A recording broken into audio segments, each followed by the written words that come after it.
It always begins with silence. Not peace, silence. The kind that hangs in the air a moment before something breaks. A market, a nation, a promise. On the surface, the world looks stable. Politicians smile for cameras. Markets hum with artificial optimism. Analysts reassure the public that everything is under control. But beneath that calm veneer, something else is moving. Quietly, efficiently, mechanically, like gears inside a machine preparing to crush whatever lies in its path. And then it happens. A sudden crisis, a border incident, a mysterious explosion in a place most people can't find on a map. It doesn't matter what sparks it, the pattern is always the same. Fear spreads faster than truth, and within hours the world is pulled into a vortex it didn't choose. But here is the part no one wants to say out loud. Wars don't begin when soldiers fire the first shot. They begin when someone signs the first contract. Long before the smoke fills the sky, the deals have already been made. Executives in polished boardrooms approve orders that will later be described as necessary for national security. Lobbyists circulate silent memos. Generals schedule private dinners with investors. Markets start to twitch, then quiver, then surge, as if they can sense what's coming before the public ever does. There is a strange phenomenon that almost feels supernatural, though it isn't. Whenever the world edges toward instability, defense stocks begin to rise, almost as if they know, almost as if they're waiting. And in a way they are, because war in the modern world isn't chaos. It's not even politics. It's business. Calculated, predicted, engineered business. Factories that were idle last year suddenly roar to life. Supply chains that didn't exist a month ago appear like magic. Money that governments claimed they didn't have for healthcare materializes overnight for weapons. As if the economy itself bends to the will of conflict. As if war is the one product the world will always find the budget for. Behind every headline, tensions rise, troops mobilized, crisis deepens. There is an invisible ledger. Every act of aggression has a price. Every casualty has a profit. Every nation has a buyer. And the people caught in the middle, they are not citizens anymore. They are not voters. They are not human beings with fears and families. No, to the machine, they are resources, inputs, fuel. A man loses his home, another loses his son. A city collapses into rubble. But somewhere, a quarterly earnings report beats expectations. Fear is the ignition. Patriotism is the packaging. Profit is the destination. This is the truth we were never meant to see. War doesn't erupt, it is released. Like a product launch, like a seasonal event, like the world's darkest marketing campaign. Because peace is inconvenient. Peace doesn't raise budgets. It doesn't move markets. It doesn't make shareholders smile. Peace is quiet, and quiet is bad for business. And so the silence returns. That dreadful, heavy silence before the next collapse. Before the next incident that mysteriously benefits the same people, again and again. Before the next cycle begins with perfect, brutal precision. It always begins with silence. And if we listen closely enough, we can hear the machinery humming long before the world hears the first explosion. If war feels inevitable, it's because history has been rehearsing the same script for thousands of years. Different actors, different flags, different slogans, but always the same structure, the same incentives, the same rewards. Every empire that ever rose to power discovered the same truth. War is the fastest, most reliable engine of wealth ever created. The Romans understood it first with terrifying clarity. Conquest was not just strategy, it was economics. Armies marched for extraction, not survival. Every province was a revenue stream. Every defeated enemy became a line item in the imperial budget. War, for Rome, was a business disguised as destiny. Centuries later, Napoleon refined the formula. His armies were vast, but his ambitions were larger. Soldiers were expendable, spoils were not. For him, the battlefield was a marketplace of opportunity. He famously claimed that war must feed war, and it did, flooding his coffers, extending his reach, enriching every financier who stood behind him. But the modern world perfected what the ancient world merely hinted at. It mechanized conflict. It systemized brutality. It turned destruction into an industry. By the mid-20th century, something entirely new emerged, the military-industrial complex. A fusion of government, corporate power, and financial machinery so massive it reshaped global politics. Wars stopped being fought for territory and started being fought for budgets. They became predictable, forecastable, monetizable. And so the pattern solidified into a three-step cycle, so reliable it might as well be law. First comes fear. A threat appears, real, exaggerated, or manipulated. The public is softened. Fear opens the door to decisions they would never accept in calmer times. Then comes funding. Budgets expand overnight. Legislators who used to fight over crumbs suddenly approve billions. The money that never existed for schools, healthcare, or infrastructure appears instantly for weapons. Fear turns taxpayers into fuel. Finally comes firepower. Factories awaken, contracts multiply, stock prices rise. The machine begins to feed. By the time the public realizes what has been set in motion, the engine is already roaring too loudly to be stopped. This cycle does not break, not because nations cannot change it, but because those who benefit from it will never allow it to end. War is their product. Fear is their marketing. The public is the involuntary customer. History shows something even more unsettling. Peace is not stability. It is only calibration. A temporary pause so the machine can reset, upgrade, and prepare for its next profitable cycle. Rome collapsed, Napoleon fell, old empires vanished, but the pattern remained, silently waiting for modern hands to wield it. And today, those hands wear suits instead of armor. They sit in boardrooms instead of battlefields. They sign contracts instead of treaties. Their empires are measured not in land, but in revenue. The pattern survives because it rewards those who control it. It endures because it produces wealth more consistently than any other system humanity has ever built. It continues because nothing, not diplomacy, not morality, not peace, competes with the profitability of conflict. History is not merely a story of nations clashing. It is the story of an industry feeding on conflict, using governments as intermediaries and people as currency.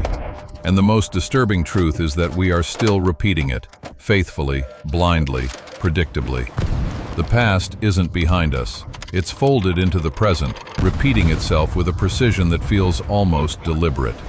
We like to believe that modern society is different, that with all our technology, diplomacy, and global institutions, we've evolved beyond the old patterns of empire. But if you scrape away the polished surface, the resemblance is unmistakable. The same incentives, the same choreography, the same invisible hands guiding nations toward conflict. What Rome did with legions, we now do with supply chains. What Napoleon did with cavalry, we now do with satellites, drones, and targeted sanctions. What old empires extracted with force, modern powers extract with contracts. We call it stability, but beneath the branding, it's the same mechanism, just upgraded. Consider the new era we live in, a world of proxy wars, covert operations, and AI-guided weapons that kill without hesitation. It feels more advanced, more surgical, more humane on paper. Yet the underlying principle is identical to what empires discovered centuries ago. The longer the conflict lasts, the more profitable it becomes. And so conflicts today rarely end. They stretch, they stall, they freeze just enough to avoid resolution, yet burn just enough to justify endless spending. The world has traded decisive battles for perpetual tension, a business model far more predictable than outright victory. Look at the so-called great powers of our time. They circle each other like predators in the dark, never attacking directly, always channeling their aggression through smaller nations. These aren't wars of survival, they're markets of influence. The weapons change hands, the profits stay the same. The suffering rotates, the shareholders don't. Even our global threats have become strangely familiar. A rising superpower, a rogue state, a shadowy organization, a sudden crisis that no one saw coming. History saw all of it coming, because we've seen this movie before. Every time a nation begins to decline economically, it reaches for external conflict. Every time a government struggles with internal discontent, it turns the public's attention outward. And every time powerful industries need a surge of revenue, geopolitical tension mysteriously rises in perfect rhythm. It feels accidental. It isn't. It feels complex. It isn't. It's the simplest formula in the world. Fear creates funding, and funding sustains firepower, no matter what century you're in. In the modern world, the battlefield isn't just land. It's currency, it's code, it's supply routes. It's the energy grid humming beneath our feet.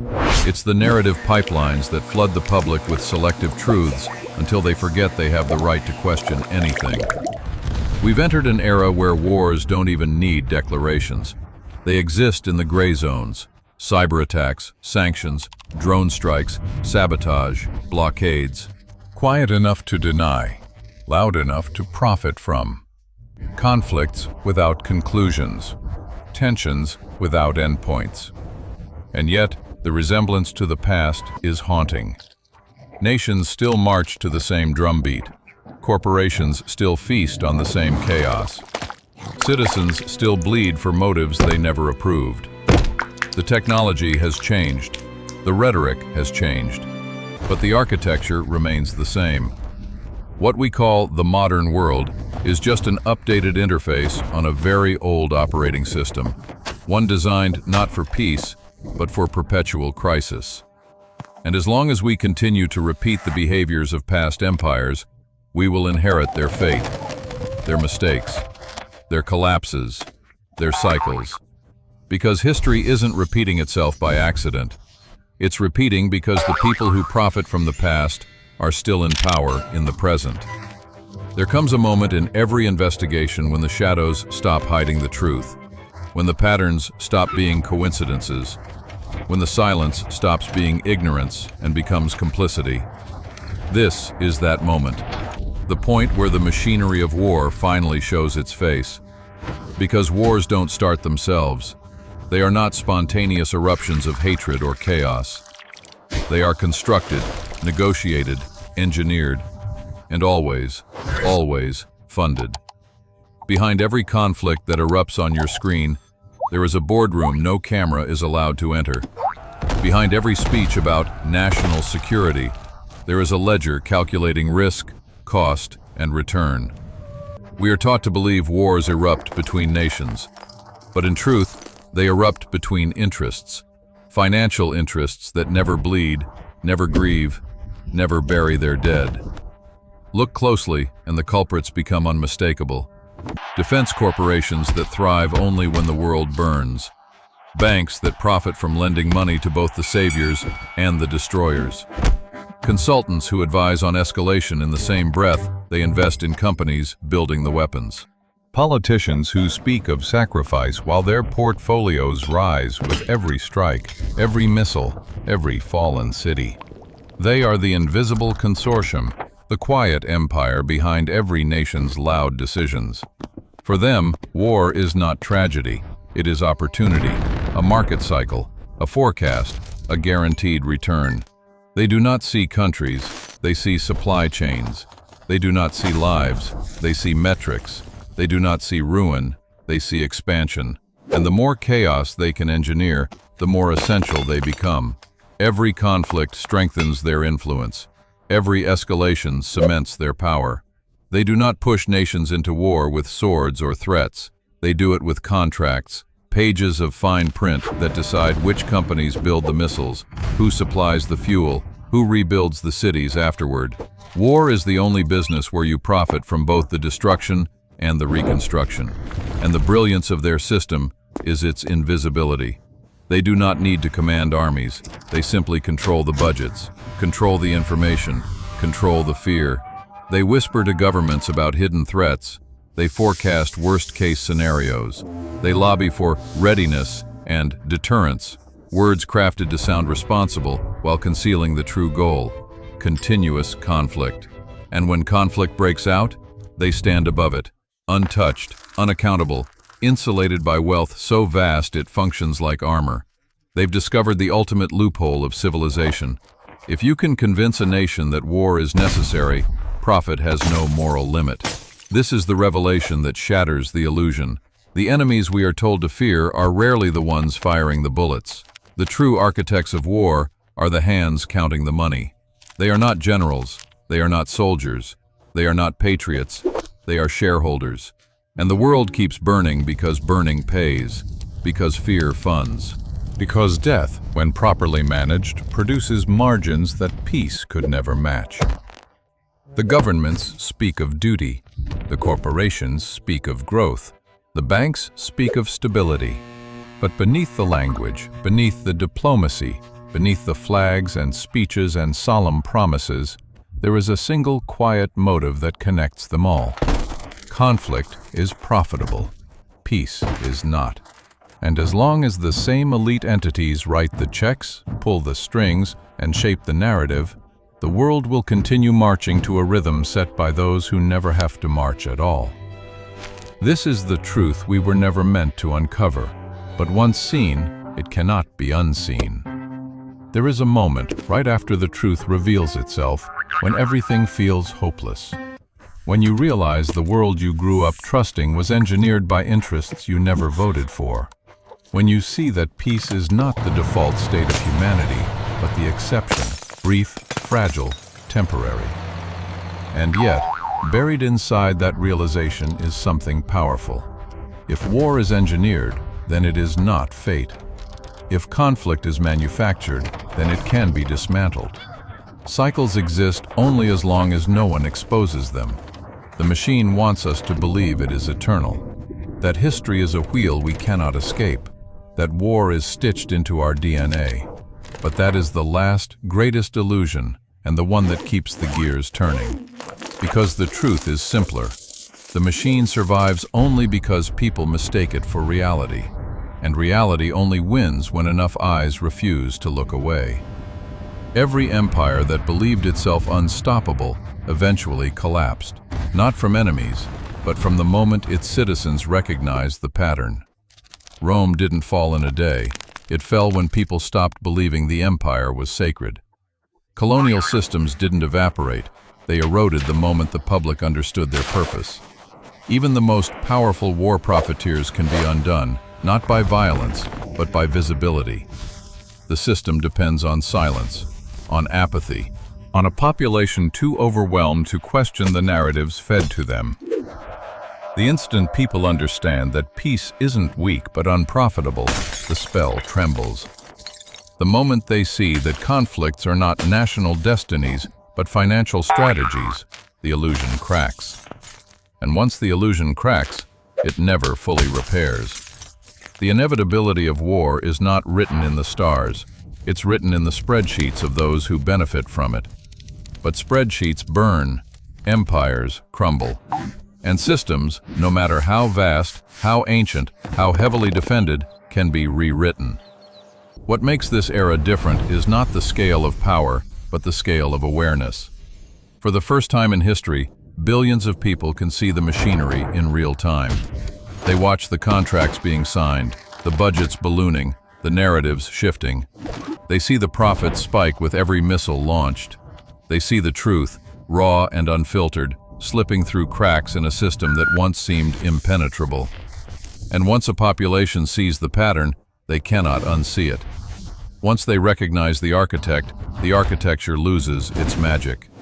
War relies on blindness. Peace relies on recognition. The machine wants us to feel small, insignificant, helpless. But if people were truly powerless, the machine wouldn't spend so much effort controlling what they fear, what they believe, what they question. It fears us more than we fear it, because it knows its survival depends on our ignorance. The inevitability of war is a myth. The inevitability of awakening is not. And so the world stands at a crossroads. One path leads deeper into the cycle, more fear, more funding, more firepower. The other leads toward a future where the machine's gears grind to a halt, not because someone destroyed it, but because people stopped feeding it. The lever to shut it down has always existed. It was never in the hands of governments or corporations. It was never locked behind policy or power. It sits quietly, unnoticed, in the one place the machine cannot reach, in the collective awareness of the people paying its bill. One truth can expose a pattern. One pattern can expose a system. One system, once exposed, can be dismantled. And that is the hope, dark, fragile, but real. Not a naive hope, not a cinematic victory, but the haunting, quiet realization that the war machine is not immortal. It only pretends to be. Because in the end, the machinery of conflict may be vast, but the switch that controls it has always been small, and it has always been within our reach.